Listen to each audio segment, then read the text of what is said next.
நண்பர்களே, இனிய காலை வணக்கம். எப்படி இருக்கீங்களா? நல்லா இருக்கீங்களா?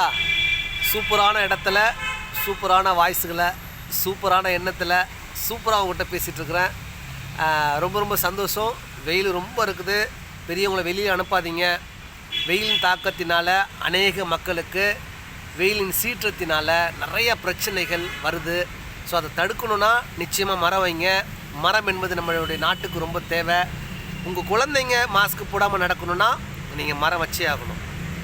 இது சரித்திரத்தின் எழுதப்பட்ட வார்த்தை. வரலாறில் நிச்சயமாக நீங்கள் மரம் வச்சே ஆகணும். இல்லைன்னா சமுதாயம் நிச்சயமாக நம்மளுக்கு எதுவுமே செய்யாது. இயற்கை எதுவுமே செய்யாது, சமுதாயம் எதுவுமே செய்யாது, சூழ்நிலைகள் எதுவுமே செய்யாது. நீங்கள் செய்யக்கூடியது ஒன்றே ஒன்று, மரம் வைங்க. நிச்சயமாகவே முடிவு உண்டு. உன் நம்பிக்கை வீண் போகாது. ரொம்ப ரொம்ப சந்தோஷம். நல்லா இருக்கீங்களா? Super super super. மரத்தை சீக்கிரம் வைங்க, ஆரம்பிங்க. ஏங்க இந்த வெயில் காலத்தில் என்னங்க அப்படி இருந்தால் என்ன அர்த்தம்? கொஞ்சம் மரத்தை வைங்க, சரிங்களா? நன்றி. ஓகே, பாய்.